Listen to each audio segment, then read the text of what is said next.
We're back. We're back. We're back. We're back. Sorry, everyone. Oh, hang on. My screen's all shitty. There we go. Well, hopefully we're back to we're back to stay. Well, you'll notice I left it there for a few minutes on the resuming soon screen because I wanted to make sure that it didn't do its spinny thing. And yeah, no, we're good. Yeah. So it's more important than ever that if you're watching, please get in the chat and say we're watching. Yeah, we're back. Still with you. Yeah. Please, anyone? Yeah. Anyone out there? Yeah. So yeah, a different time slot.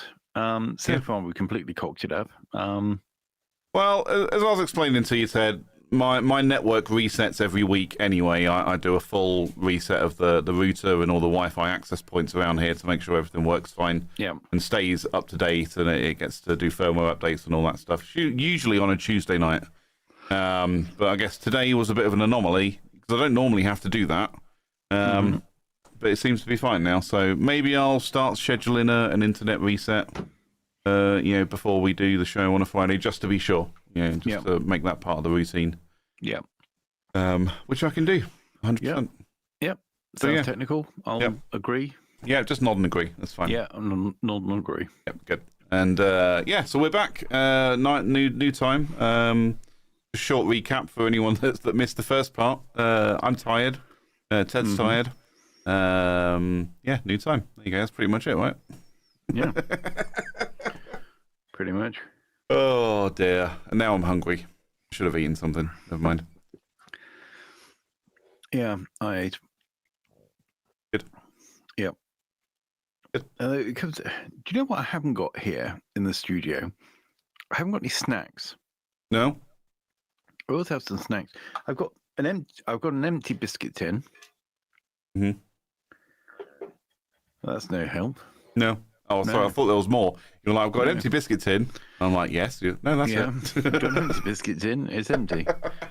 Do you hear the story of the old empty biscuit tin? I was just thinking that. There was nothing in it. There was nothing in it. Oh, dear, oh dear. Dad's Army, for those who don't know. Yeah. Yeah. Classic. Talking of the classic, talking of A, the classics, and B, the Army. Yep. Do you know what I've been rewatching? Is it Dad's Army? No, it's not. No? Although I have done that quite a few times. No, I've been rewatching Soldier. All right. Do you remember Soldier? I do. I know of it, and I remember of it. If that's a phrase. But I do not remember ever watching it. Yeah. So I'm sort of restreaming the whole thing. Mm-hmm. In fact, I think I'm up to series 6 now. Okay. So not bad for about a week. Wow, you're busy. Well, it's become my thing of choice. So there's a spare moment. I'll see what old Paddy Garvey and Dave Tucker are up to. Yeah. So yeah, that's what I've been watching. I work with a guy called Dave Tucker. Do you really? I really do. Yeah. Oh wow. Okay. Yeah. He's one of my engineers. All right. Well, perhaps you need to do your little good old NCO thing and start saying Tucker. Maybe I should watch Soldier, and then I understand the reference, and then I can do that. Yes, you should do. Yeah. So I can make sure I emulate the NCO correctly. Yeah, absolutely. Yeah. No, I never watched it. I remember seeing like adverts for it when I was younger. What was it? BBC? Was it ITV? I'll say ITV. I think it was ITV actually. Yeah. But so I remember seeing adverts for it. But I never watched it, and I don't even remember what the adverts contained, what the content was of the commercial. Yeah. I just know the name Soldier. Yeah, so it ran from 1991 to 1997. Oh, okay. That's not that long, really, is it? 6-7 years. Well, I suppose so. I mean, assuming it was like, I'll tell you what is quite interesting, though. Yep. You might appreciate this, is noticing how the uniforms are kind of changed. Because, I mean, most people wouldn't notice this, but from 91 to 97, so far, we've got to the point of so obviously it's DPM. It's not the new stuff, but it's but they kind of start out and they're webbing. They got the old 58 pattern. Yeah, Yeah. Classic OG. Yeah. OG 58s. Love it. Yeah, but actually, you know, when 58 was still being used in anger, as it were, and then it goes over to what is it, PLCE, PLCE, in green, and then they've got the DPM stuff, and then they've got the smocks with the zip, and the 2 zippy pockets. Yeah. So those are just coming in at the moment, season 6 or something. Okay. So I'm interested to know, because it goes to 97. I'm interested to, because I have no recollection now. I mean, I remember vaguely a lot of episodes and bits and pieces, but I don't remember details. So I'm waiting to see on the last series whether or not they're in Soldier 95. Oh yeah, by 1997. Maybe. Yeah. I mean, with a lot of stuff like that, though, it still took a while to distribute everywhere, didn't it? Yeah, but the infantry would have it first. Yeah, true. I'm sure they'd probably want to follow it, but yeah, we'll see. I'll report back next week. Yeah, please do. Yeah. But for anyone who doesn't understand what the hell we're talking about, was it PLCE, personal load carrying equipment? So it was the stuff that go over your shoulder, and it was attached to a belt, and that go around your waist, and it had all the pouches on for your ammo and your water bottle and your mess tins. And I don't know, did people actually carry mess tins in their webbing? Because it felt like the wrong place to put your mess tins. I remember I used to have water bottles in there, snacks. Snacks. Well, in lieu of carrying ammunition, because absolutely. You know, plenty of space for. There was lots of space for snacks and snacks, packet of cigarettes, rolled up newspaper. Yeah, cigarettes used to go in there as well. Yeah. Actually, no, that's a lie. Cigarettes used to go in the zip pocket in my on my 95s. Yeah, and then so when we say 58 and 95, that's just like the year the pattern of uniform and equipment was released. So 58 pattern was 1958, Ultra 95 was 1995. Yeah, etc. etc. And then DPM, disruptive pattern material. This is bringing back a lot of memories for me, Ted. Yeah. I'm actually quite enjoying this small piece of nostalgia. Yeah, but it is, there is a lot of nostalgia in there, because they've got stripes, but they've got stripes on their arm. Yeah. Stripes on the arm. Yeah, on a brassard. Right? Yeah. I mean, they're still in use now. Certainly in like the household division, they still use them for their barrack dress. Yeah. But now Combat Soldier 95. Yeah. Where it got really confusing with the difference between a CSM and a major, because you're like, hang on, how big is that crown? How big is that crown compared to that person or that rank slide? Well, I noted on some of them they'd have like a pentagon behind the crown if it was a major to make it stand out a little bit more. But I didn't notice that right away. It was I only ever noticed it. Yeah. Like later on. But I think that depends on the regiment. Because they don't naturally have that, but then some of them have something. So they have the same kind of thing behind the pip as well. Yes. So there we go. Yeah. This is really niche. Really is. Really niche stuff. I mean, maybe that's what we need to do. Maybe we need to turn this show into a military history show. And just talk military stuff. Why not? I mean, we don't have any. Nobody watches anyway. So... This is true. Well, that's true. Yeah. But anyway, do you know what I was thinking? I'm not going to go on about Soldier. Right? I like it. Go and watch it. I might just do that. And listeners, viewers, if you're there, who knows? You may have got fed up with the coming back soon thing. But if you're watching it, go and watch Soldier, and then come back and then get in the chat next time and let me know what you think of it. But it's nice to have that sort of nostalgia. And you know what? I was thinking, Soldier, nostalgia, bring those two together. Well, as far as I'm concerned, that can only mean one thing. Thanks for the memories. be playing it. Yeah. Thanks for the memories. And we're back. Right, brilliant. Slick. How slick was that, everybody? Yeah. So thanks to the memories. Yeah. Do you know what? We should talk about more old TV stuff like that as well. Yeah. But no, that was quite fun to watch that. Do you know what I was watching before that? And this is going to be another one that's probably before your time. Which was Lovejoy. Yeah, never watched it. Yeah, I watched I rewatched Lovejoy from start to finish. Again, I think there was probably about 6 series or something like that. Okay. Yeah, so that's my hobby now. It's nostalgia TV because it's so much better than any of the crap they make now. I tend to agree. I think the problem I have when it comes to nostalgia is, I think I've said this before, I've fallen very firmly into binge culture. And one thing I'm struggling to do is binge watch old TV. It's just not designed for binge watching. Yeah. And I really struggle with that. Unless, of course, it is a show that I absolutely loved and I still love even to this day. And I was thinking about it as you were talking about Soldier. I was like, actually, if I want realistic military drama, I'm going to Sharp. I'm literally going to go and watch Sharp.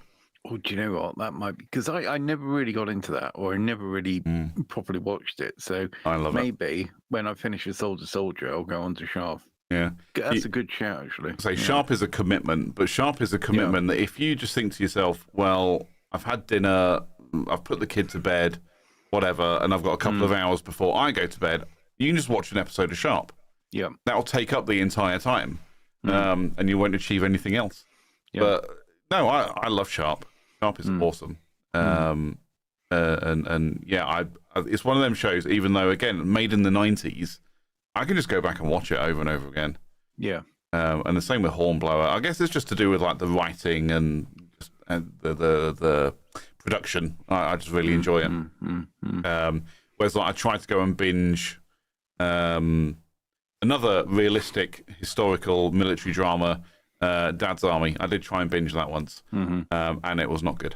I think. Yeah, your point on that was it's the same jokes. Yeah, it's the same jokes over and over. And I think it's probably different with the drama. So it's going to be easier to kind of binge something that's drama because you don't have that kind of catchphrase thing or here we go, here's the same sort of setup. And of course, with a sitcom, sitcoms are formulaic anyway, aren't they? They are, yeah. I mean, by their very nature, it's a situation that everybody finds themselves in. They're stuck together, and then there's some sort of caper or something that happens, or usually some kind of misunderstanding, which could have been easily cleared up in the first 5 minutes. Yep. But then pretty much speaks to the whole story. Yeah. I mean, there's a couple of sitcoms. Okay, they're American sitcoms, but there are a couple of sitcoms I can binge watch. Whitney is one of them, starring Whitney Cummings. Rules of Engagement. I can easily binge watch that. I just find it very funny. But I guess, again, it's some of the old, really old stuff. I struggle with it. Like I say, I like Dad's Army. I won't say I love it, and it's not a go-to if I fancy something funny to watch. Same with Porridge and Open All Hours and all those old British comedies. Yeah, they don't really do it for me these days. Some of the jokes are funny, but a lot of them are not. The thing I think I particularly like about Lovejoy and Soldier is that they're within my time.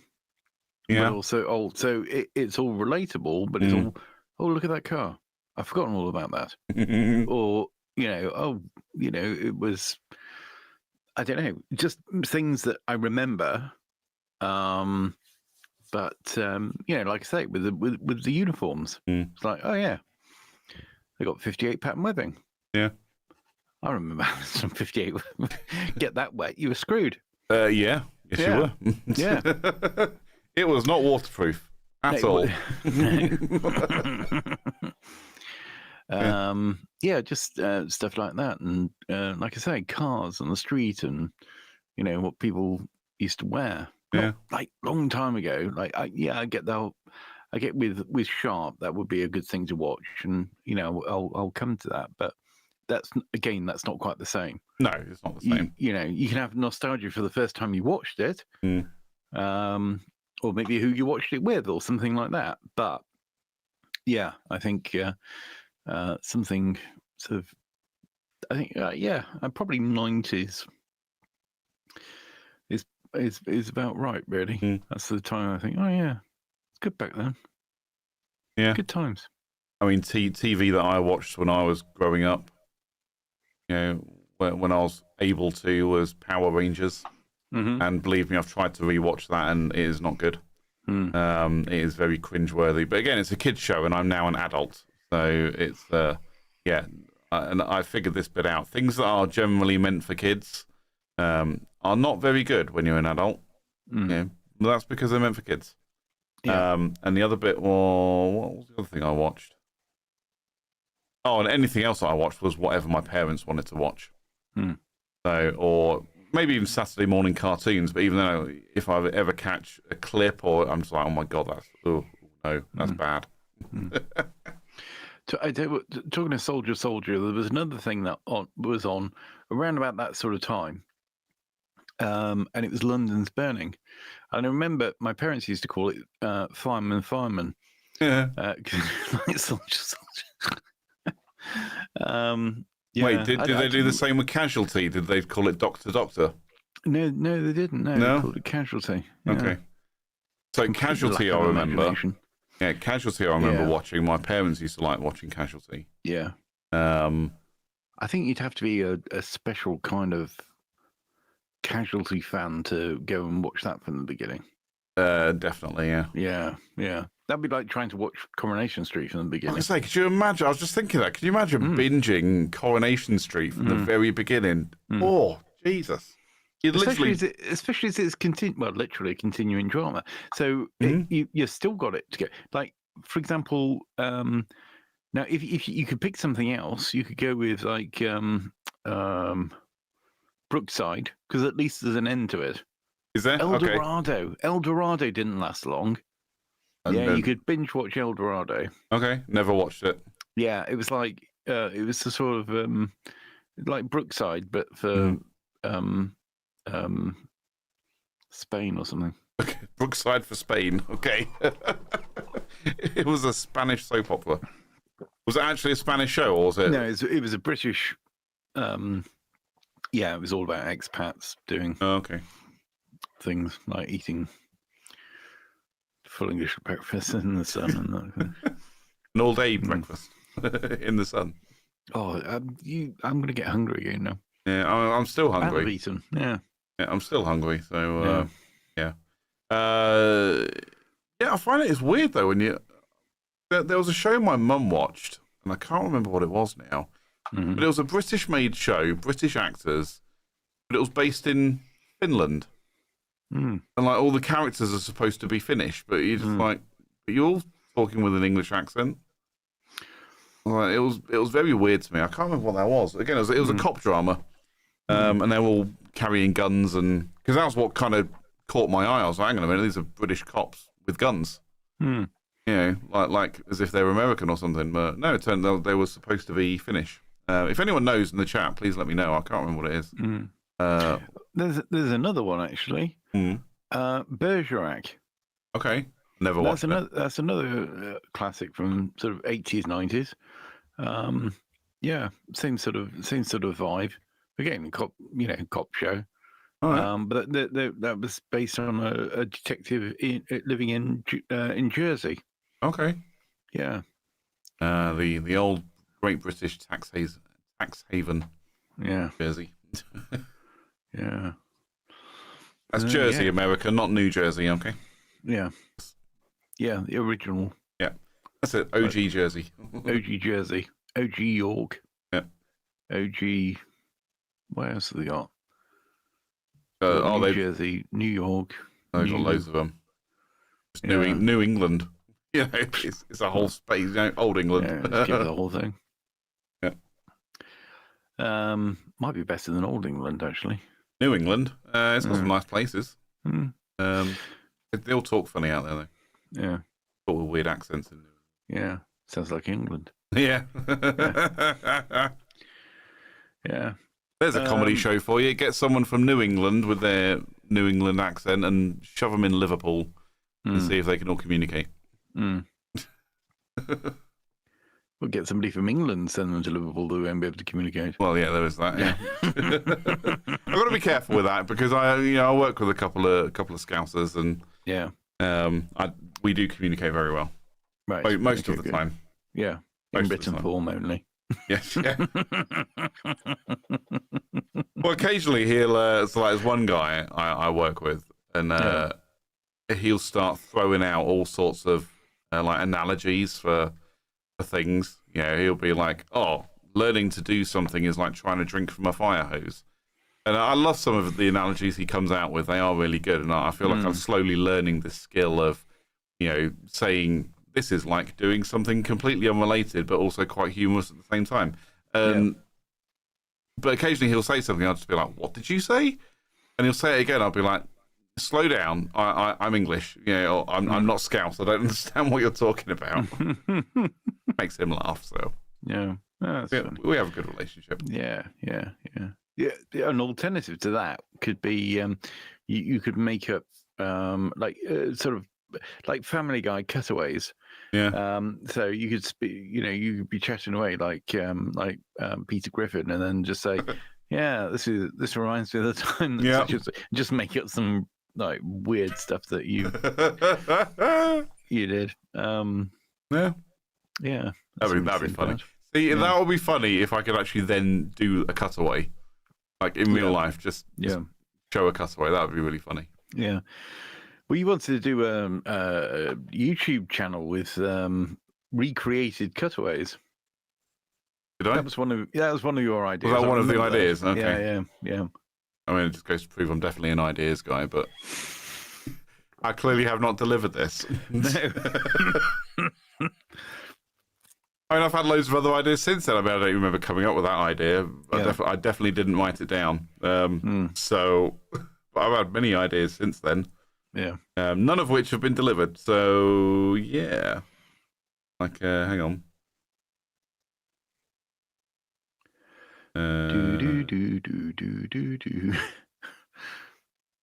Actually, no, they're all a bit more serious rather than funny, but I'd like to try and make them funny. Yeah, your ideas noted. Yeah, I'm literally looking at my ideas notes, but actually some of them are, if I told you what the note was said, you'd be like, okay.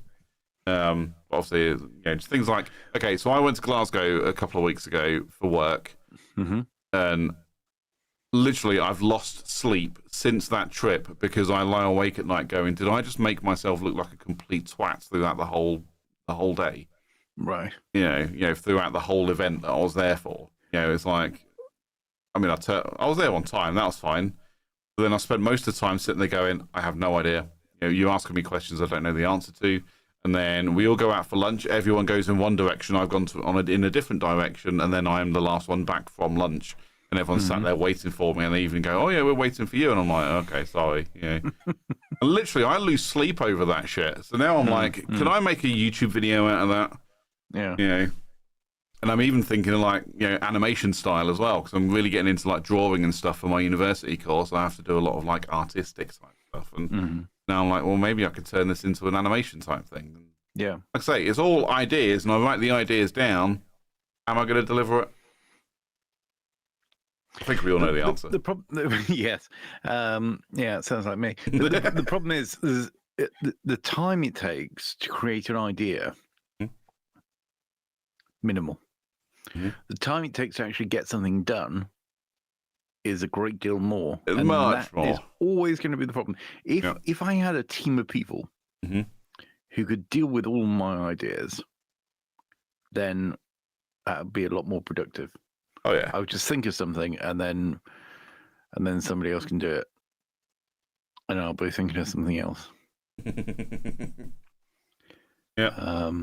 I have loads of ideas, and I generally write most of them down. I think what I need to get to is the point of, which I guess is kind of the point of why I'm doing, my university studies now anyway, is to get to that point of how do I get it from idea to finished product?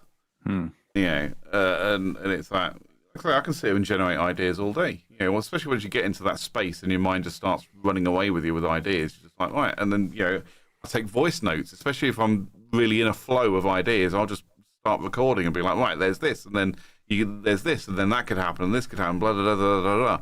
Then I'm like, right, now I've got to sit down and write all of this out and script it, or figure out the process of getting it from there to finished product. And I don't have that kind of time at the minute. No, he does. Right? Yeah. Well, people who make money out of it, apparently. Well, yeah. People who are actually successful. Yeah. And then it doesn't take long before they've then got a team. So then they can continue to have the ideas. Yep. And then the team deal with it. Yep. Just need a team. Just need a team. That's all we need. Let's get some teams. Yeah. So, anyway, I'll tell you what happened to me today. Oh, it sounds serious. No, well, not really. But it felt very real as an experience. I went to a petrol station, and I thought I'm a bit peckish, so I'll have something to eat. And I could, where they have the hot stuff, hot counter thing, and they had a bacon and cheese turnover. And I thought, oh, that looks quite good. So I had that. It was so good. It was spot on. Because sometimes it's like they've been there for a very long time. Mm-hmm. They're a bit overdone. This was absolutely spot. I've talked to other people about this. It was really, really good. Okay. But it was so good, I almost instantly regretted not buying two. I would say, did you go back for another one? I was tempted, but the problem is, then I was on a dual carriageway. Wounded. I couldn't quite justify it, but I wish I had. But think of it this way: you've done yourself a favour by not buying that second one. I mean, yes, the first one was really good, but think of your waistline by not buying that second one. Yeah. Think of the calories you saved yourself. Yeah. And also, the second one is never quite as good as the first. I find. I feel like it would. If it was the same, I think it'd be better. And also, I think that I'd have the satisfaction. I'd be thinking, I'm eating the second one, and I'm so glad I bought the second one. Okay. I think that would be worth it. All right. Yeah. I'd be too busy thinking to myself, this one's cooled down a little bit, so it's not quite as, it's not quite as hot. It doesn't taste quite right because of that. It's like in my youth, when I would go to McDonald's, I'd never buy one double cheeseburger. Never. It'd always be two. Right. And the second one was never as good as the first. Right. Ever. And I regretted it every time. Every single time. I just wish I never bought it. Just wish I stuck to one. Or had the balls to buy one, eat it, and then go and buy another one. Yeah. But it was just as fresh. Or maybe the first one deals with the hunger, and then you can relax and enjoy. No, actually, that doesn't work. I used to use that as an excuse. So when I get home from school, I'd say, "Oh, I'm really hungry," and I'd be told, "Oh no, dinner will be ready soon." Soon, yeah, right. Soon, TM. Yep. Yeah. So I'd be like, "Oh yeah, I just want a little snack," and well, it'll spoil your dinner. And I'd say, "No, actually, this is what's going to happen. If I have a little snack, then that will take away the hunger, the immediate hunger, which means then I'll be able to enjoy the delicious food that we're waiting for." Now, I thought that made sense. Sounds logical. Yeah. It does sound logical. Never worked out that way, right? Yeah. Nope. No. But anyway, I've been thinking about that bacon and cheese turnover ever since. You're going to dream about it tonight. You're going to wake up salivating like that. Oh, I need a bacon cheese turnover. Yeah, I'm just trying to work out whether it's sad that is the highlight of my day, or whether it's good that I have a highlight of the day. Because imagine if I didn't have it. Well, exactly. I suppose something else would be the highlight, wouldn't it? I was going to say, something else would be the highlight. If you did nothing at all, the highlight of the day would be waking up. Yeah. So you still got a highlight. So right, okay. So here's my comparison for that, or my reasoning around that is last weekend before, whenever it was, it was last weekend, last Saturday. I literally took the day for myself. I literally spent 2 days crunching on an assignment for my university course, and I was like, right, I'm just taking Saturday for me. And I sat down and I just watched TV all day. I blasted through my YouTube list. I started watching Marvel movies again because I had an idea that I wanted to watch one. I only wanted to watch one, but I was like, I can't watch this without watching everything that came before it, because else it won't make sense. So that's how my mind works. So the highlight of my day was I just got to sit there and do nothing. Yeah. That was literally my highlight. I didn't have to do anything that day. Yeah. Great. Yeah. I didn't cut the grass. I didn't do any laundry. I didn't clean the house. I just sat on the sofa in my hoodie and sweatpants and just watched shit TV all day. It was great. Glorious. What a day. I need more days like that. Yeah. No, it was a good day. Well, like I say, that became the highlight. That was the highlight. I didn't actually get to watch the movie I wanted to watch, and I still haven't watched it because, there's a lot of movies that came before it. So I'm currently, you're binging Soldier. I'm binging Marvel movies. Well, not binging them. I'm just kind of watching them when I have a couple of hours spare. Whether that's before bed or, over a lunch break at work, and I'll kind of start watching it and then I'll just have it on my iPad while I carry on working, that kind of thing. That was the highlight. The low light was I didn't get to watch the movie I actually wanted to watch, but maybe this weekend. Oh, yeah, absolutely. Yeah, I've got 2 days off, so. Yeah. Because it's a weekend. Got shit to do this weekend, actually. Fair enough. If you want to spend the day watching TV, spend the day watching TV. Yeah. Well, that's what I want to do tomorrow. But I actually have other things I need to do, so I won't spend the entire day watching TV. Excuse me, TV. I got hiccups now. I won't spend the entire day watching TV, but I will spend some time watching TV. Yeah.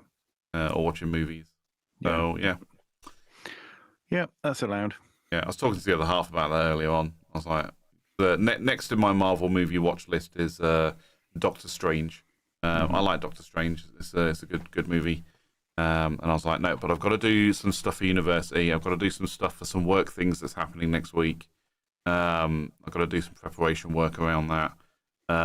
So that's what I need to do. And she said, well, why don't you watch Doctor Strange on your lunch break? And I just thought, I didn't actually say it to her, but in my head I just thought, no, I can't do that.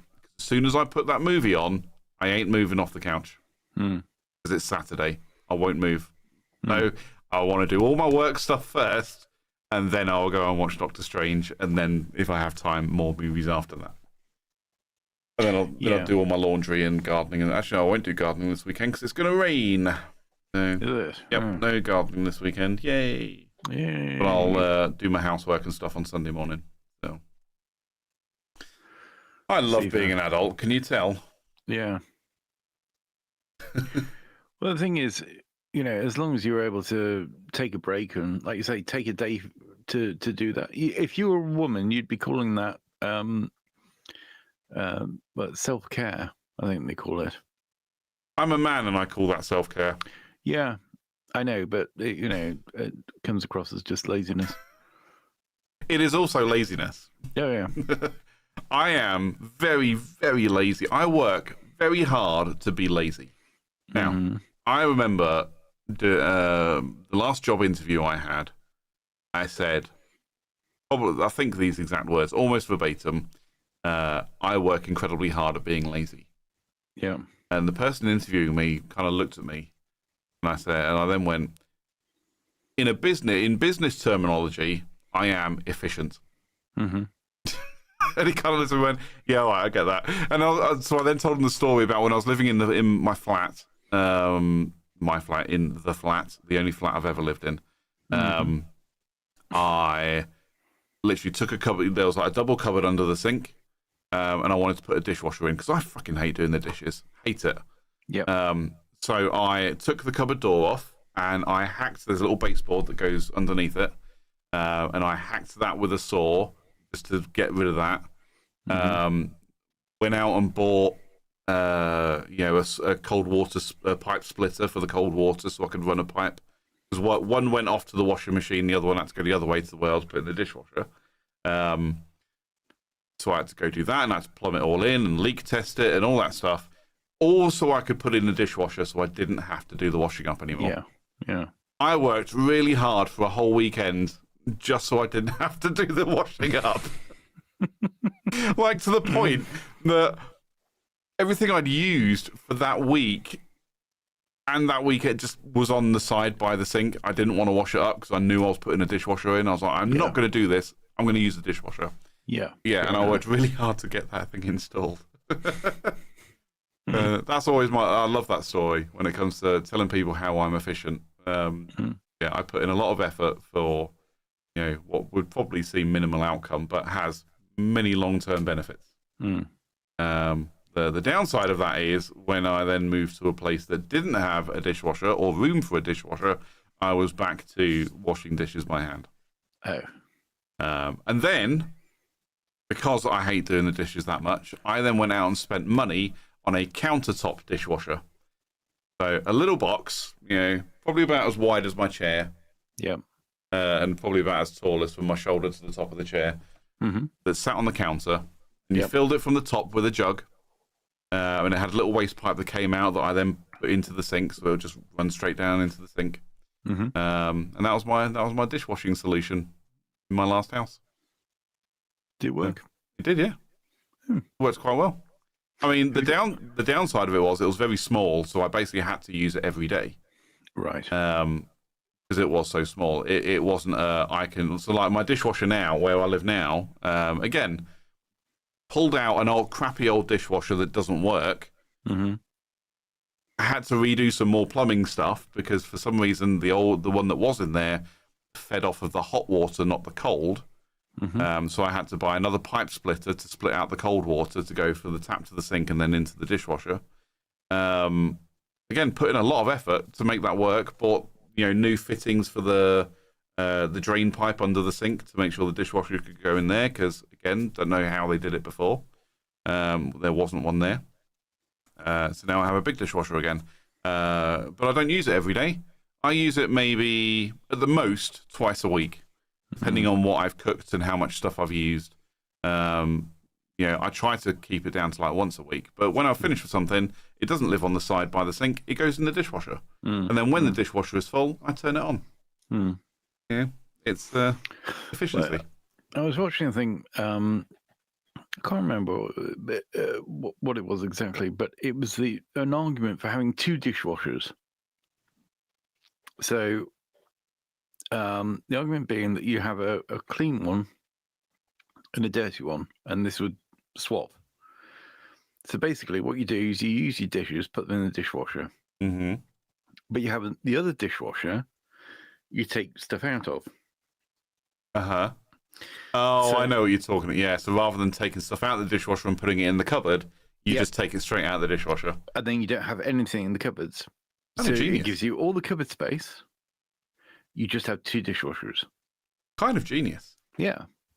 I'm kind of here for that. Yeah. I think I might actually be here for that. I thought you might be. So I remember somebody, an old colleague from the organisation, she once said to me, because again, my disdain for washing dishes is not unheard or not unknown by many people. And I'd say like, oh, I hate doing the washing up. But when I did get the gumption to do it, I'd do it, but then I'd leave everything on the draining board. And then I'd be like, oh, but now I've got to put it, dry it up and put it all away. And she said to me, she was like, no. You wash it, you put it on the draining board, and then you just leave it there. And then when you need something, you just take it off the draining board. Why waste the cupboard space? I was like, this is actually kind of genius. Yeah. That is kind of genius. And then to stop dust and stuff from getting on it, just put your tea towel over the top of the dishes. Yeah, problem solved. That works. Although it is clutter. Whereas with two dishwashers, boom. Yeah, I don't like everything's clutter. Away, everything's clean. Good. Yeah. I don't like clutter, says the guy that's got shelves full of clutter. Yeah. Yeah. I don't know. I left my camera there. Oh, never mind. Mm. I was looking at myself in the camera. I was like, "What's that behind me?" It's my tripod with the camera on it. Mm. So, yeah. Anyway, yeah. No, I don't like clutter. So actually, the 2 dishwasher idea is not a bad shout. I'm not sure it's worth the few £100 it costs to buy a second dishwasher, but it is actually kind of a genius idea, and I might be here for it. Mm.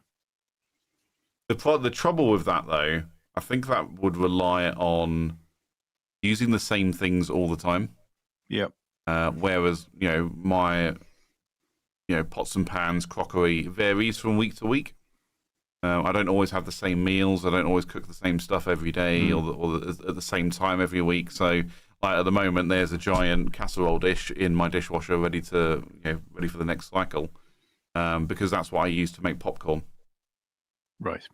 Which everyone's going to get in the chat and be like, why do you make popcorn in a casserole dish? That's because it is the largest pot that I have, because I'm fat and I like popcorn. I want to make as much of it as possible.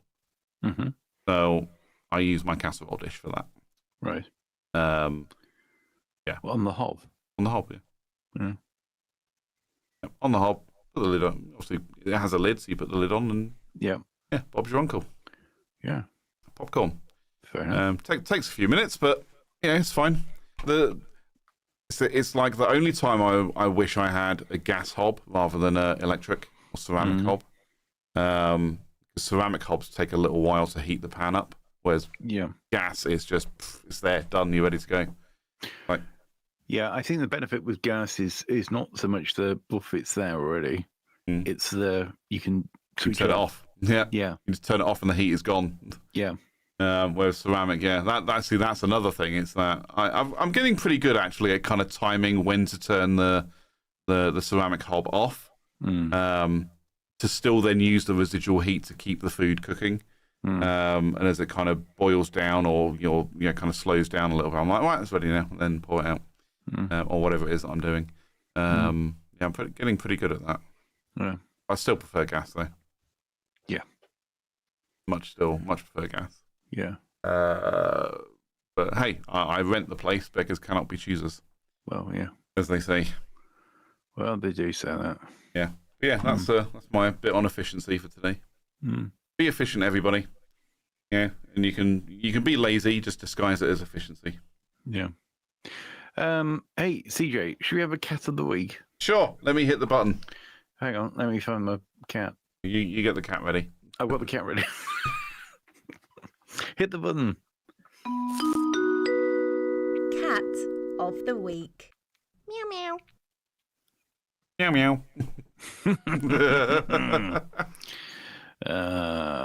Classic. So there we go.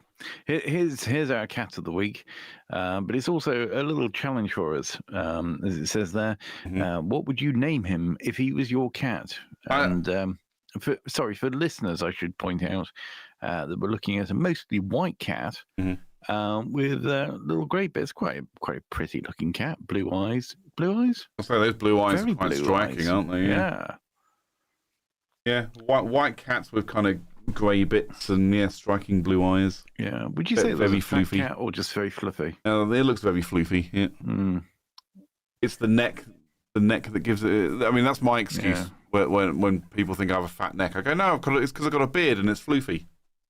I've seen you without a beard. I know.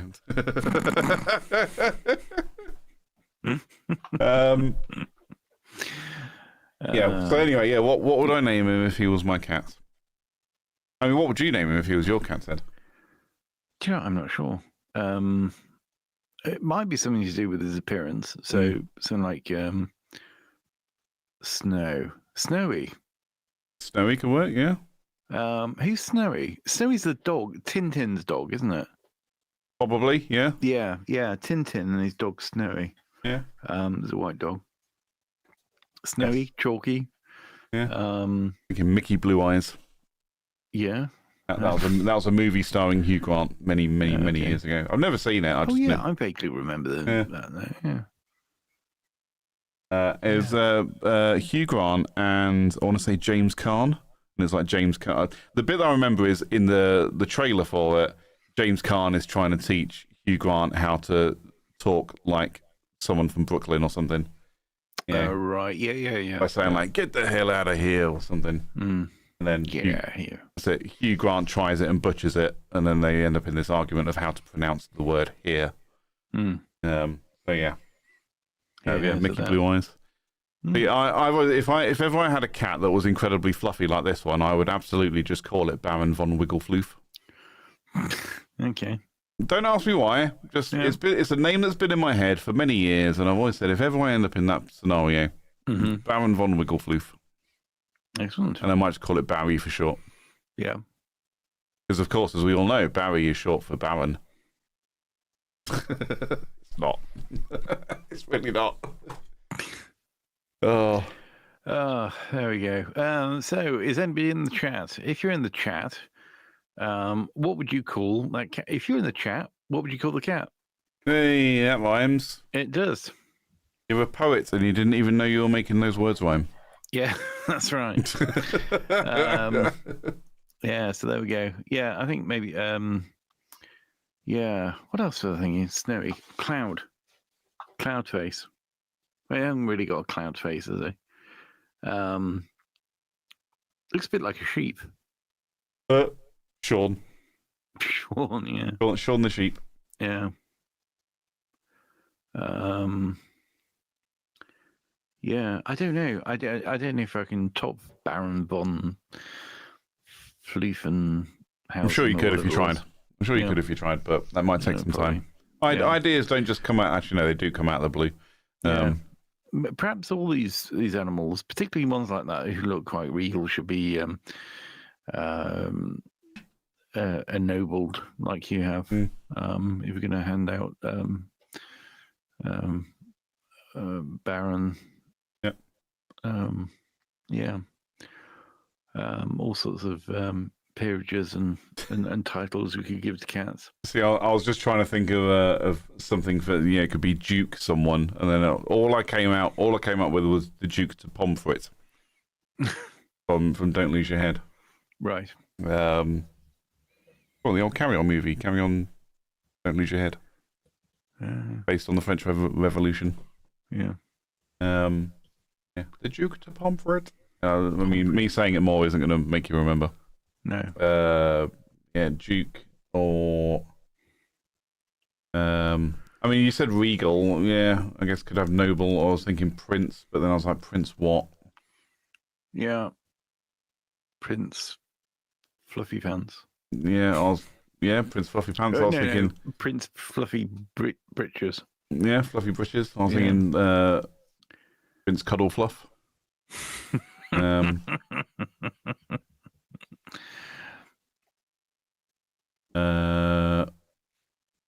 But then again, actually, with the colour of the eyes, you can easily call it Sapphire. Yeah. I guess that would be more of a girl's name, though. Yeah. Princess Sapphire Fluffy. Yep. Face. Pants. Yep.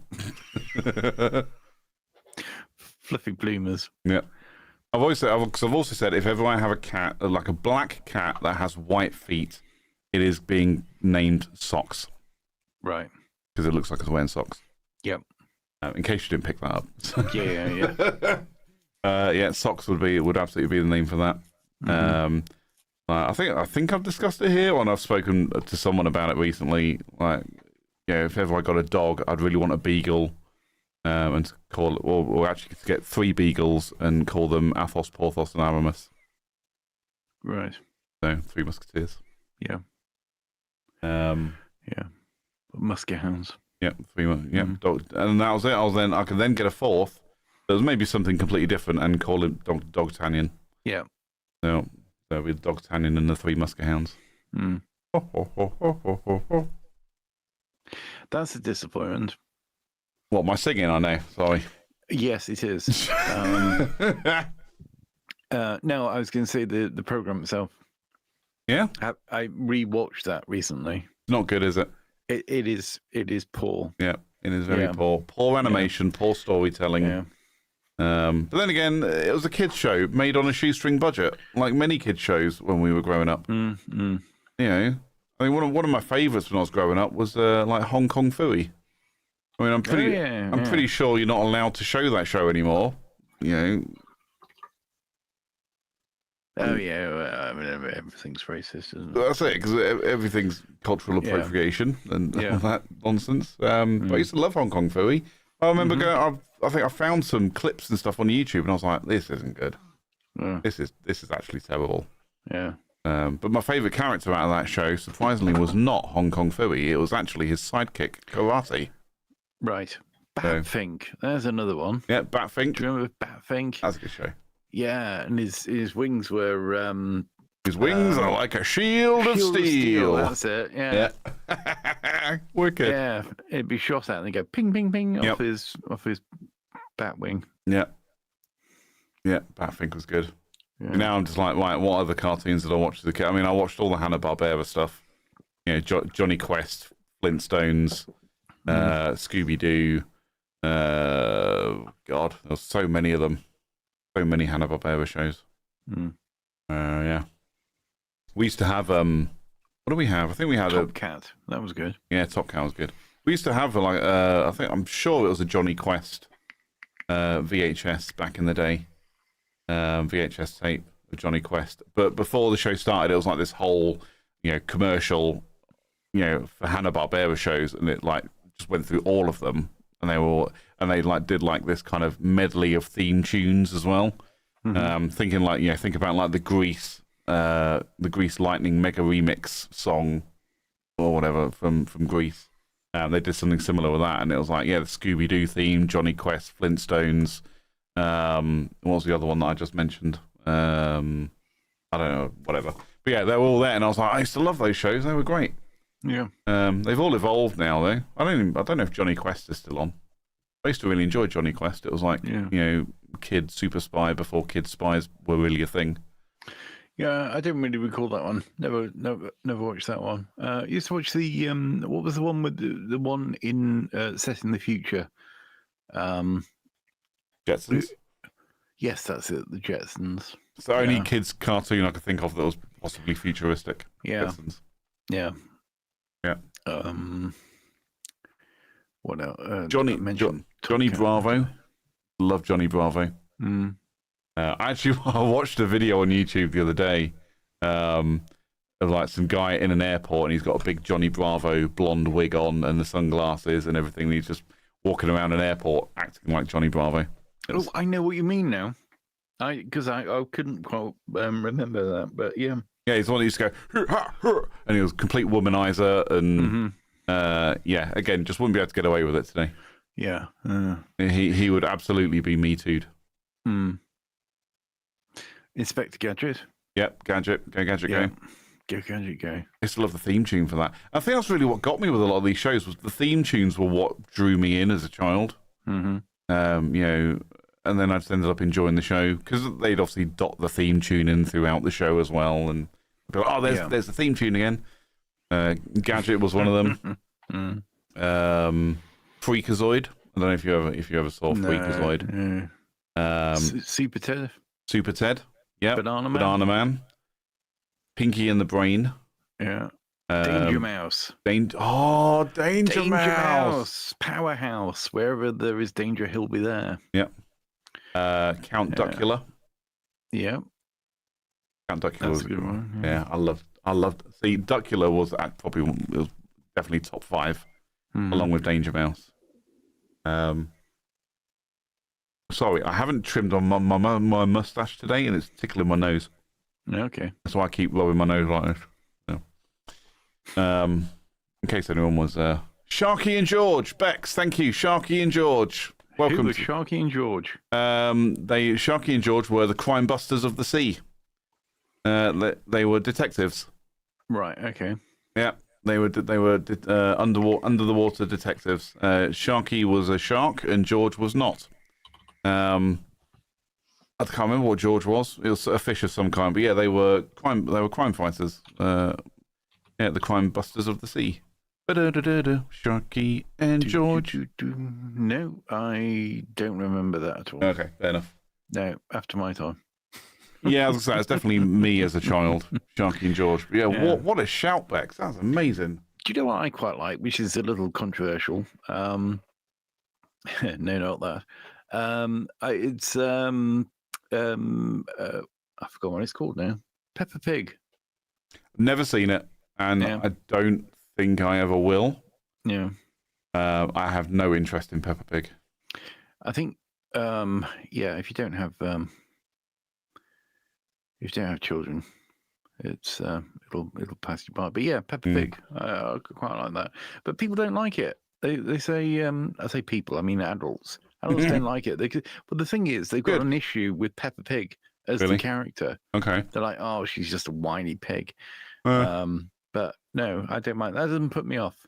My favourite character, apart from Daddy Pig, who is, I don't know. Is he you? I see a little bit of myself in that, but yeah.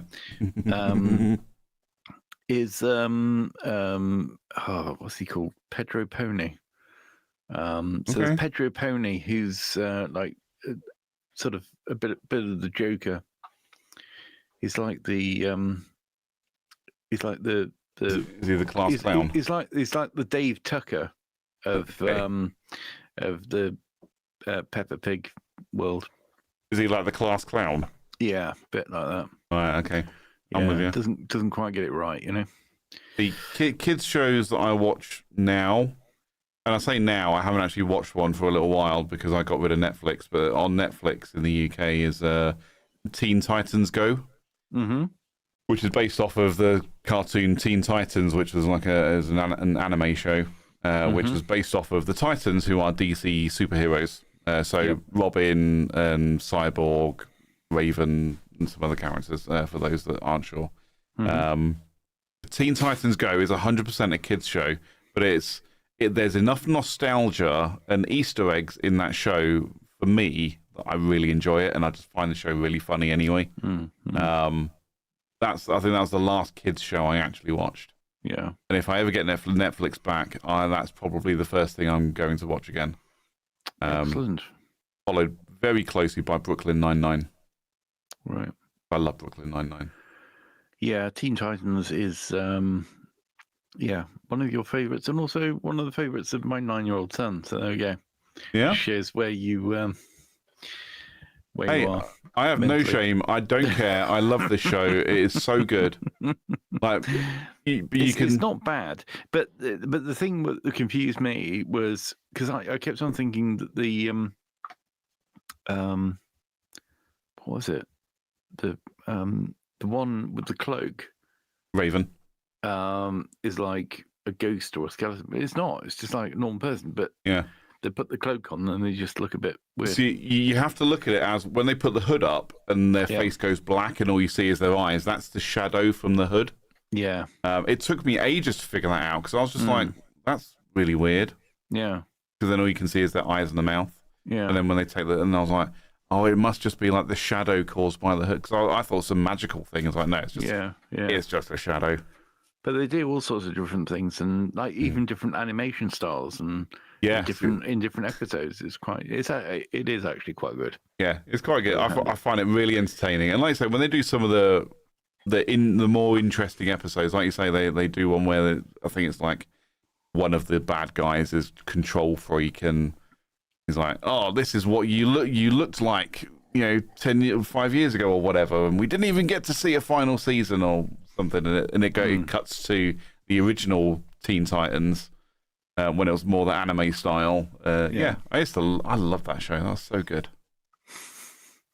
Titans go. Yeah. So anyway, Bex was back in the chat there saying I had terrible taste. I mean, you can't be mad at the truth, Ted. Well, no. And do you know what? You can't be mad at Peppa Pig, and I think people should wind their necks in about her. I know people get a bit upset with Bluey. I quite like Bluey. See, I hear Bluey is quite a morally thought-provoking show for kids. Like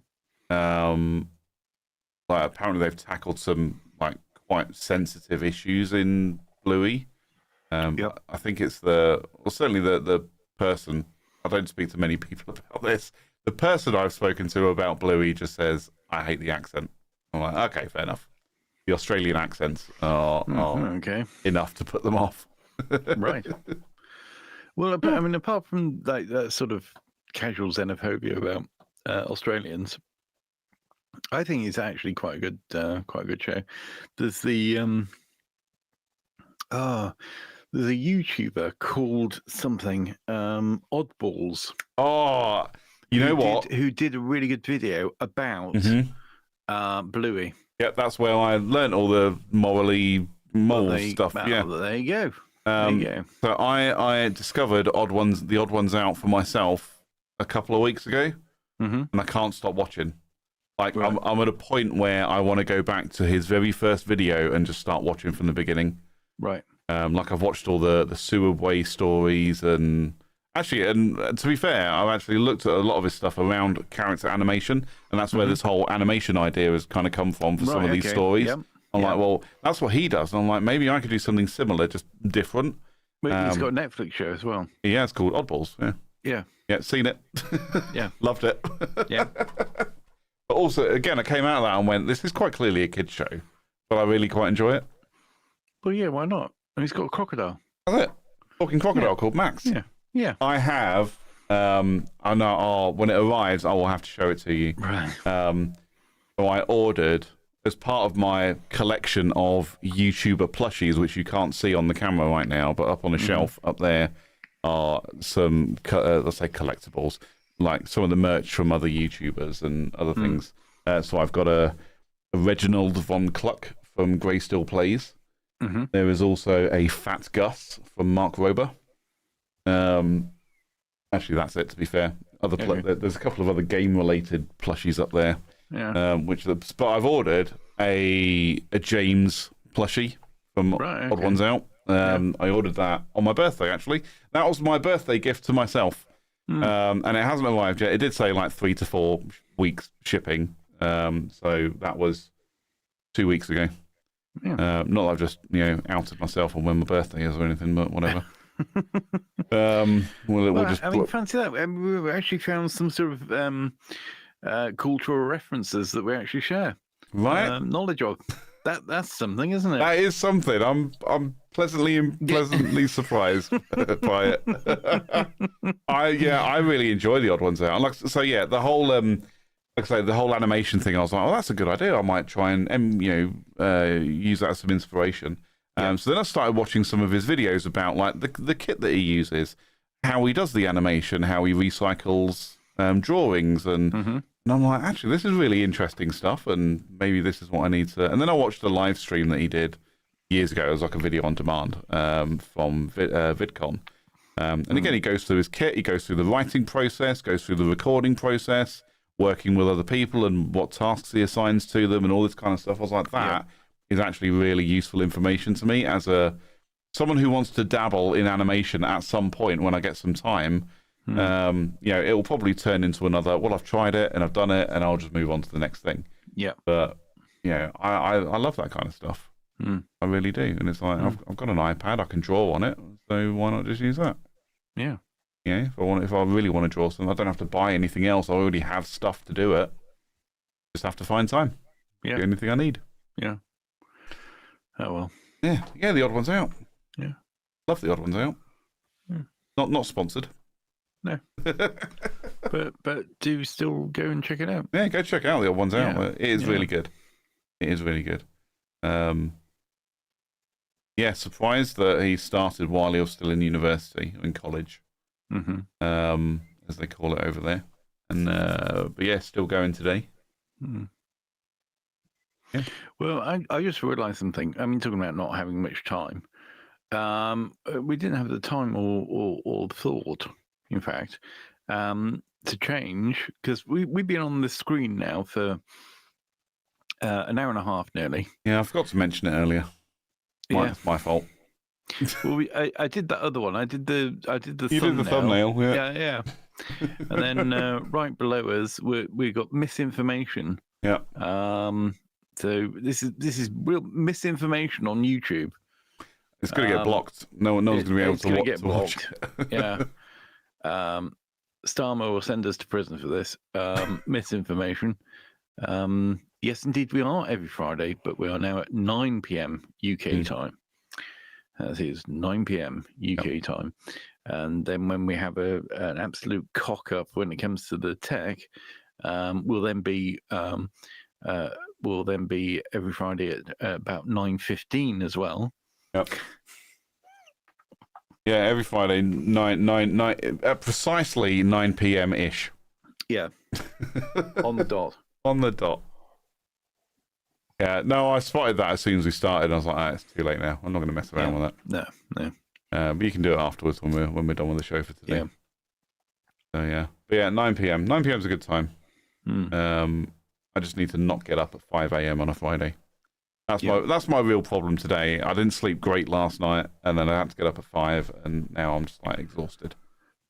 Let me tell you something. I got into a really bad habit, especially when we've been doing live streaming on a Friday night, particularly when we were starting at 11 o'clock. I had this really bad habit, and I can't understand quite why, but I mean, I sleep really badly anyway, right? Getting to sleep. Yep. But for some reason, Thursday night, I had no chance. Very often, Thursday night, I would just be up straight through and then exist through Friday. Really? Yes. Okay. And then you can only imagine how tired I was by the time we start streaming at 11 o'clock. Yes. So what's the deal there? What's going on? Why can't you get to sleep on a Thursday? Stupid brain. Okay, fair enough. Yeah. I get it every so often. It's rare that it causes me not to sleep at all, but it does happen.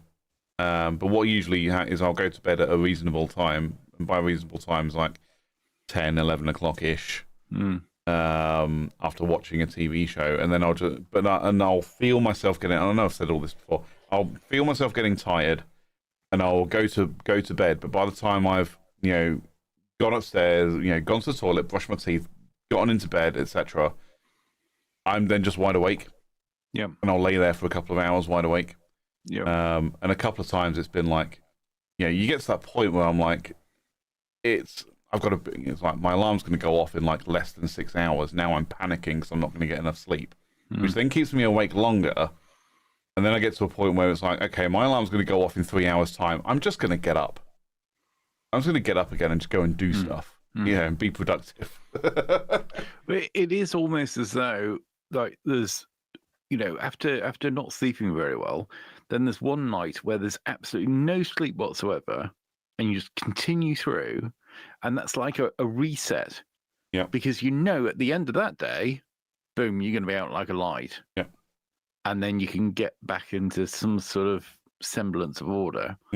So every now and again there'll be a complete night of no sleep, followed by I need an early night. Yep. And then before I know it, it's the morning again. See, I try that on a Friday night because I want to stay up and game, and I want to game with my friends who are in America. So, like, by the time we finish here, I mean, now that we do this earlier, I've actually got a bit of a gap in between. Yeah. But I'll then want to stay up and then game with my friends. But then next thing I know, it's 7 a.m. on Saturday morning. I'm like, I don't want to go to bed because I'm going to waste the day.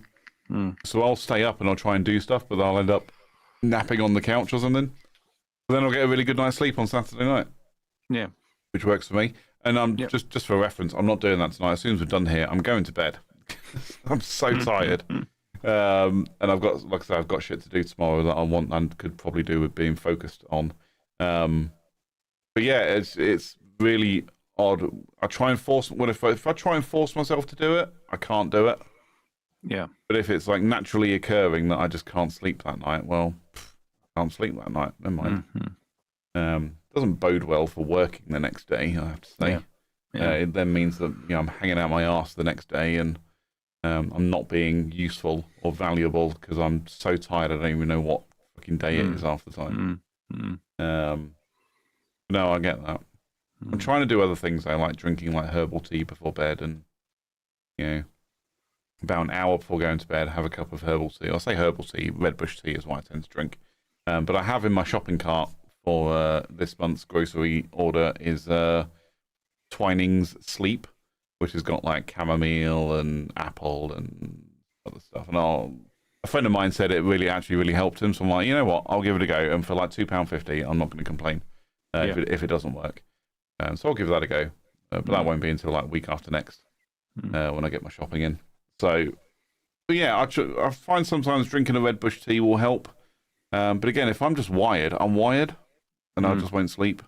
So I've come up with a new plan, which is I'm going to buy another TV and I'm going to put it in my bedroom. I've been against TVs in the bedroom for a very long time. Yeah. I don't think it's conducive to a good night's sleep. But what I'm finding is, like I say, I'll be falling asleep on the sofa. Like I'm there and I'm like my eyes are going, my head's going, and I'll snore myself awake again or whatever, and then I'll be like, right, it's time to go to bed, and then that's when I'm wide awake. So now I'm like, well, if I just put a TV in the bedroom, I'll just move my nightly TV watching routine to the bedroom. Yeah. Makes sense. Yeah, exactly. Also means I can watch adult content not on my phone. No, I'm kidding. Oh dear. Yeah. So I'm at some point going to get a TV and put it in the bedroom. Right. And like I say, I can just put on a bingeable show or like a throwaway show that I'm not really paying attention to, just on that TV. And at the point I just start falling asleep, I just press the button to turn it off and roll over, and that's it. I'm done. Sleep. Yeah. So, when I buy that, it'll happen at some point in the next couple of months. I assume, or I feel. I will report back on how it goes. Great. Maybe it'll help. Maybe it won't. Maybe it'll be the worst idea in the world. Like I say, I used to have a TV in my bedroom when I was younger. When I was still living with my parents. That's because I wanted to watch my shows and play my games and do all sorts of stuff. Yeah. And I couldn't do it on the TV downstairs because they were watching Coronation Street or whatever trash they were watching, Vera or something. So I'd go upstairs and watch on my TV, and then just turn it off and go to sleep.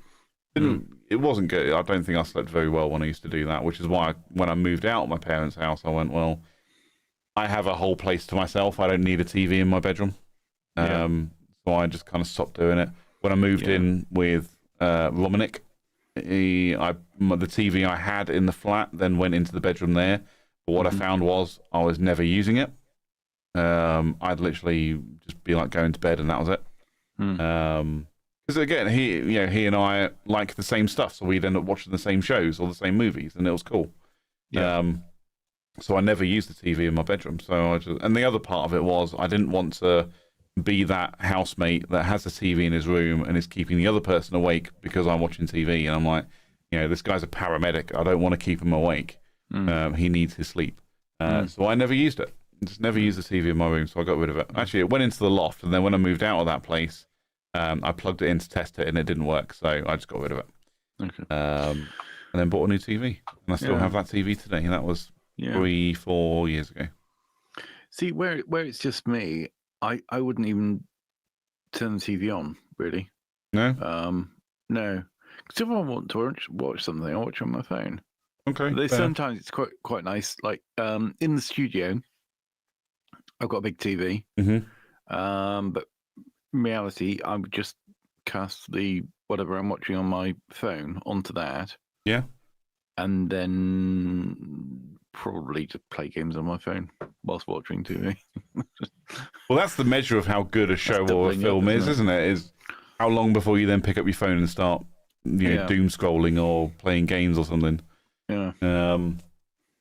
Yeah. I mean, I've done that before. Like, if I've been like in the kitchen cooking and I've got YouTube on, or I'm just kind of again scrolling through YouTube. If I find something interesting, I'll kind of leave it there. And then when I go into the living room, I'll put the TV on and then just cast it to the TV from my phone. Rather than trying to go into YouTube and then go to the history and find what I was watching, I'll just go, just cast it and there you go, done. Piece of cake. I'll do that. I try not to stare at my phone because what happens is, I'll be like holding my phone, I'll be watching, you can't even, there you go. I'll be holding my phone watching, and then my arms will get tired, so my phone slowly starts doing this. And the next thing I know, my head's pointing down like this, and then I get a strain in the back of my neck. Yeah. So I'm like, I would put it on the TV. Yeah.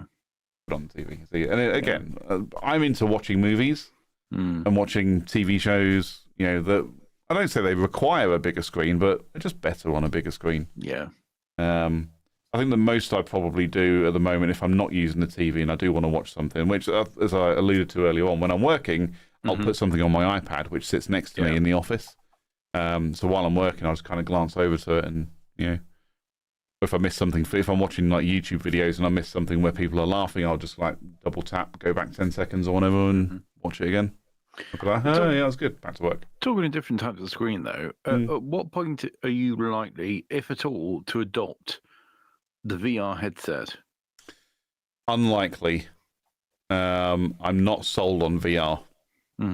I think the technology's come down in price, and but I get mixed reviews on it. Some people are like, it's the best thing since sliced bread. Others are like, no, it makes me feel sick. And I'm just like, for the content that I absorb, I don't see a benefit to it yet.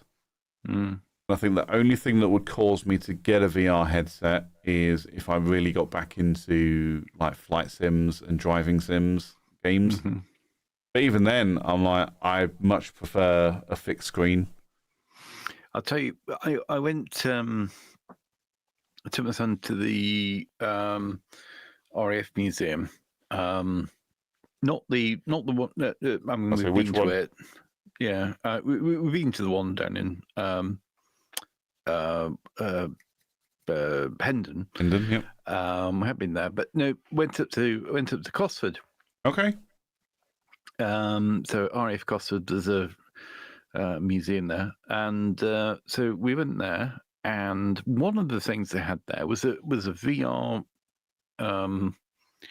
headset style thing about what was it, flying in a Spitfire. And I thought, well, this is going to be a bit naff, really, isn't it? Because you wear a headset, you sit in a normal swivel chair, right? But it's like 360, so you're looking around, so you can see the pilot behind you, and you look to left and right, whatever. Anyway, it sort of takes off, and you're flying around. And if we've both flown in small things, so you know what it feels like to do that and do barrel rolls and loop the loop and all that sort of thing. Yep. And actually, it's really weird because even though there's no movement in the seat or anything, because you're just on a normal seat, it felt like it. Yeah. The mind really felt like it. Yeah, the mind does play tricks on you on things like that. It makes you feel like you do. I mean, you see it all the time in, clips, YouTube and Instagram videos and things where people are just falling over when they're wearing a VR headset because your mind is just completely tricked into thinking it's doing something it's not. Yeah. But from a sitting down point of view, I wouldn't want to use it standing up. No. Like you're just asking for trouble. But sat down, effectively like a flight simulator, it was absolutely spot on, and it really felt like you were moving, to the point where it sort of gets you in the stomach. Yeah, but it was really weird because I knowing what that feeling is, it's like it's that feeling.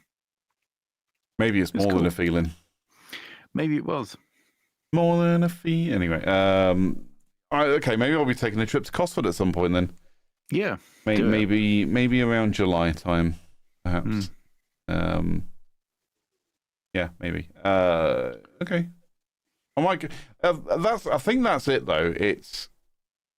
I've actually never used it. I've never used VR, so I don't really know if I'm going to like it or not. But I'm looking at it like for the amount of money that you could end up spending for half decent equipment. I just don't know if it's going to be of value to me, which is why I haven't done it. Well, it's the thing. I hadn't used it, and therefore I just assumed it was going to be naff. But actually, that was good. But that very specific thing, though. Yeah. So it might not, otherwise, if you just like, oh, I'm wearing VR, or I'm in a room, oh, look, there's a window, there's a door. Yes, that doesn't interest me at all. No. Even like, on people, when you're on your Xbox and things like that, and they're playing, fucking Jedi Survivor or something. They're swinging a lightsaber around, thinking they're in Star Wars. I'm just like, it doesn't appeal to me. Yeah. Yeah, that does. But the flight sim thing does appeal. I've seen people, I've seen videos of people who are then like wearing VR headsets and doing. You can look around, but then even then, I'm like, I've got this thing over my eyes. I can't see anything apart from what's on the screen in front of me. How do I know what buttons I'm pressing? Like on a controller or something? You know, when I'm thinking about games, I'm like, there are things to press on the controllers. You know? Yeah, I suppose so. Or I don't know where my mouse is to then go off and click something. Or is that how does that work? Yeah. That's I can't wrap my head around it. Yeah. But yeah, I might try it one day. If ever I come across a VR headset that's at a good price that someone's just kind of selling because they just don't want it anymore, I might pick it up. Or I might ask a friend if I can borrow theirs and try it that way. Yeah, it's I might try it. Bex has been back in the chat. Welcome back, Bex. I tried VR with Resident Evil, only for a few minutes, but it seemed like it would be pretty cool. Was it pretty cool? That's the question. But I get it from when you're wearing a headset and you've got the controllers in your hand, and you can do things. You know, you can shoot or whatever. That or I understand it. Joystick. If you're doing, do you still have joysticks? Yeah, I see. But you know, if you're doing like a flight simulator thing, got one right there. Can't see it. It'll be blurred. It's blurry, but it's there. Right. Okay. Blue thing with a big black phallus-looking thing sticking out the top. Oh right. Okay. I assumed it was something else. I mean, could be. Things can be more than one thing, you know. Yeah. Yeah. But yeah, I mean, so from that perspective, it's like, yeah, okay, I get it. That's. But like, you know, all the game controllers that I've got, all the flight sim controllers, they all have buttons and they all do stuff, and it's like, what I can't do is do it by feel. I can't like feel for where a button is, and I'll end up pressing the wrong one or something. Yeah, it's that I like to be able to actually see what I'm doing with it, which you just can't do. So what I actually have when I'm doing flight sim or driving is I have like a motion tracking thing. I can't remember what it's called. It's on my phone. So what it does, it uses the camera on my phone to track the motion of my head, and that links to my computer, and then the screen moves as I move my head around. It's kind of cool, but it's all limited to just what's in front of me on the screen. Yeah. Which is the downside to it. So it's like you end up doing this thing, and I'll demonstrate. So that's the screen in front of me. I want to look down in this corner, so I have to do this. I think, but keep my eyes on the screen so I can see what it is that I'm looking at. Okay. Yeah, your eyes have to stay locked on the screen in front of you. Yeah. And you end up I end up straining my eyes half the time. Yeah. See, I still think it's a bit. Well, I mean, it feels a bit weird, but you can have the for example, if I use my phone as a camera for the computer, it will track where I am, so it'll follow me around the room, and that's kind of a little bit unnerving.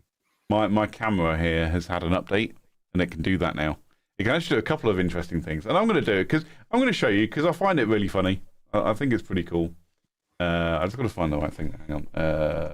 Elgato. Whilst you're doing that, Bex is back in the chat. She said it was pretty cool, but I only watched the introduction to the game. I didn't play it. Okay, fair enough. Some of the buttons are on the screen, and you point the laser to it.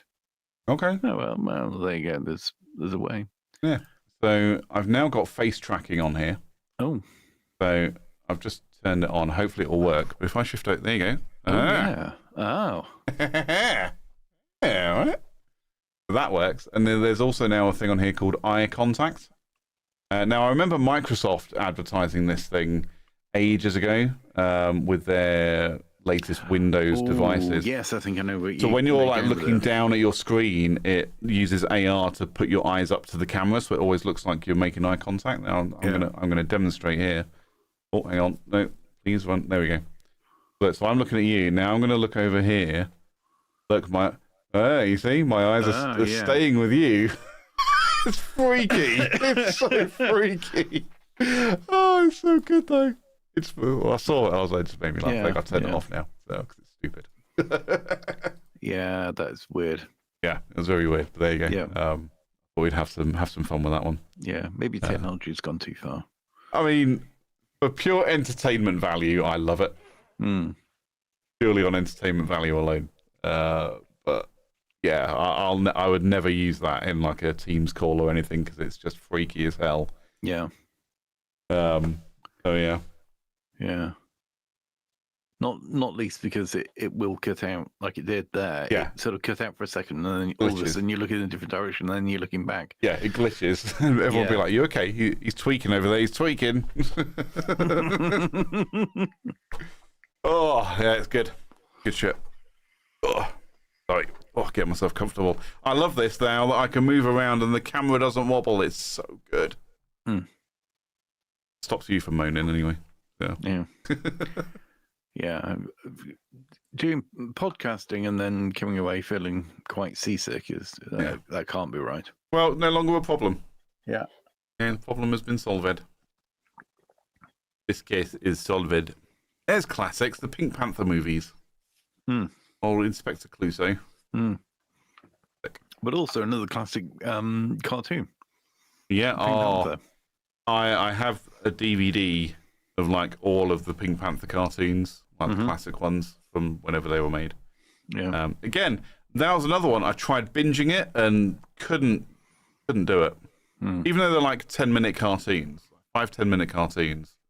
There was like 140 episodes or something. No, it was more than that. However many it was. And I think I got like a quarter of the way through and just went, I can't do it anymore. I'm done with this. No. But great if, again, you've got young kids and you just need to put something on to entertain them for a little while. It would be great for that. Yeah. Another thing I found, which is also good for that, and yeah, I have tried Pink Panther and it does work well, but also Morph. Do you remember Morph? I remember Morph. Yeah. I haven't seen Morph for ages. There was Morph and Pingu and... Oh, yeah, Pingu. Loads of other claymation type shows. Yeah. I say loads, I can't think of any more. Yeah, I saw something on the internet. No, not that. It was the... it was a clip. No, actually, it was a screenshot from an episode of Pingu, and it had subtitles, and the subtitle just simply said, "Talking Penguinese." That's awesome. You don't even get to know what they're saying. Yeah. That's awesome. Yeah. Yes. So, right. I tell you what I was going to do. I was going to go through a couple of things on Reddit. I know we had that cat of the week, but as we're drawing very swiftly towards the 11 o'clock mark. Okay. I'm thinking whether or not we draw things to a close for tonight. You can do one if you want. Well, let me remind myself of what I've got. I say if you have a funny one, an actual fun one that maybe isn't someone just bitching about their husband or whatever. Yeah. No, that's basically all it is. Yeah. Isn't it? Well, here's the short one. It's a little question for you. This one, yeah. Yep. Okay. And it's is it normal? What's normal these days? Is it normal that I find most of the problems I hear people have with their relationships are just unnecessary drama that can be easily avoided? Okay. And not just in love relationships, but with friends, family, and so on. There we go. Most of the time, I'm the one who listens and doesn't talk that much.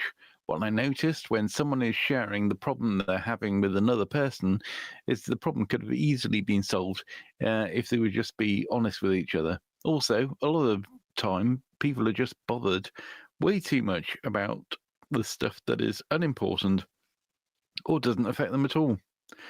I know we're not complicated and that not everyone feels like me, but I still find it weird and want to talk about it. So he's done the exact thing that he wants to complain about, which is essentially go to Reddit and start and post your problems. Yeah. No, that's quite funny. Right. Yes. It's usually bollocks. And yeah, I don't know. I'm a believer that all problems can be solved with starting with communication. Mm-hmm. Fucking talk to each other. You got a problem, but you got to talk about it. Because if you let it fester, it's going to end up on Reddit. I was reading one earlier on, and it was like, oh, posting this from a throwaway account because the people I want to talk about are on Reddit. And I'm like, so what's the throwaway account going to do for you? Yeah, they're still probably going to see it. Maybe. Well, yeah, if they realise that it's the problem that. But I don't know. I mean, anyway. people have some issues, don't they? Yeah, most of the time. And so this, before the show started, and I said to you, I'm like, I've got one, and I'm looking through it, and I'm just like, it's the same nonsense, and it's literally this. Yeah. It's just people who are just like, you know, oh, am I overreacting for my brother's fish's children taking a dump on another fish? And he's, fuck off, don't care. What? I was literally reading this shit, and I was like, I don't care. I just don't care about this. Yeah. Well, that's half the trouble. And this is the trouble when it comes to looking for things for the show. Yeah. Because you look at it and you think, oh, this is just nonsense. It's why is that even a thing? Yeah. Why is that even on the internet? But it's the same stuff. You know, am I the asshole for throwing out my pregnant sister? I don't know. Are you? I feel like you already know the answer to this question because you've posted it to Reddit. Yeah. Yeah. And why do people go to Reddit for it? Talk to a therapist. But talk to someone who's actually paid to listen to your bullshit. Yeah. Sorry. Except then they'd have to pay for it, wouldn't they? Well, there is you that, put it on Reddit, and then they can get the validation that they're looking for. Because what they're hoping is that people go, "No, you're not the arsehole. You're fine. It's the other person." Yeah. I love it when it doesn't work out that way. True. You know, people tweet something and they'll say, "Oh, bloody," blah, blah, blah, blah, and then they just get a complete and utter backlash.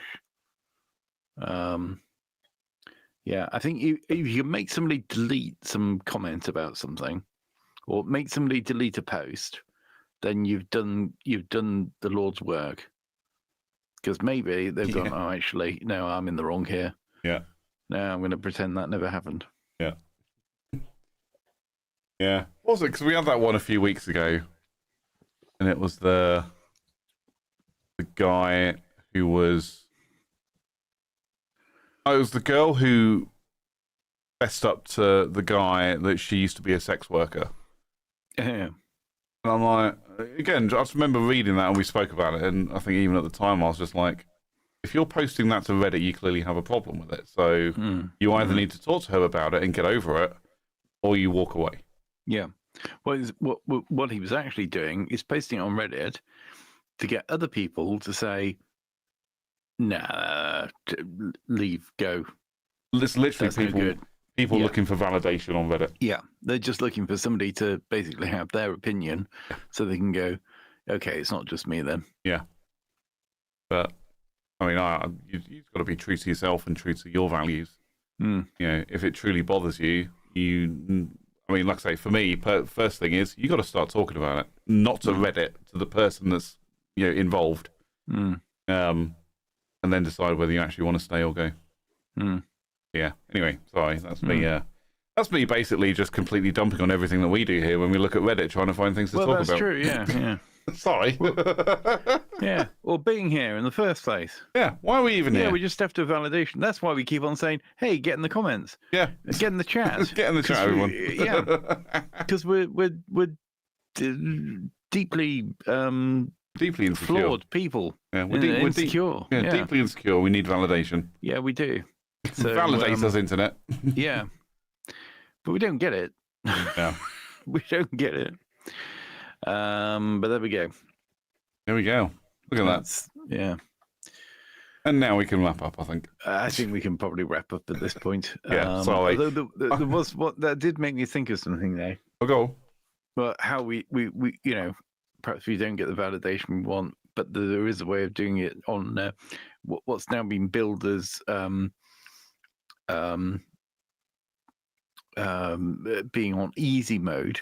Now with AI,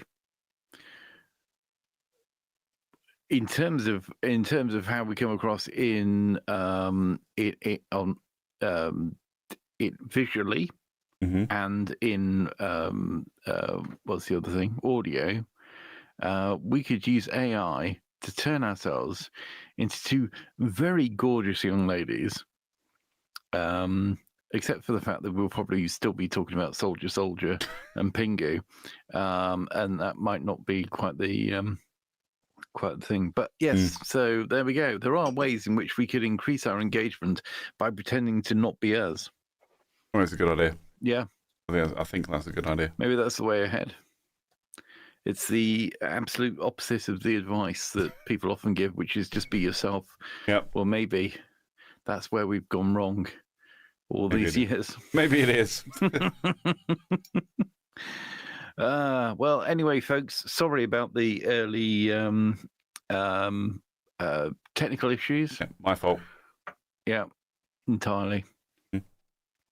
No, we'll put that down to no, it should work. It should have worked. It should have just worked. It usually just works. Yeah. But things should just work. All right, it just means I get to change my process. That's okay. Yeah. I like nothing more than change. Yeah. And on that note, please do not forget that we are here every Friday at 9 p.m., not 11 p.m. So do not believe your believers. Do not believe your lying eyes when you look on the screen. Yes, if you want to get in touch, you can do. You can leave a message. You can put something in the comments or whatever I was supposed to say then. You can also DM me at Ted James Media. You can DM the show. You can find us that way. Or you can email us at cjandted@thetuesdayshow.co.uk. That's the one. Until next week, goodbye. Yeah, thanks for hanging out. Like and subscribe, etc., etc., etc.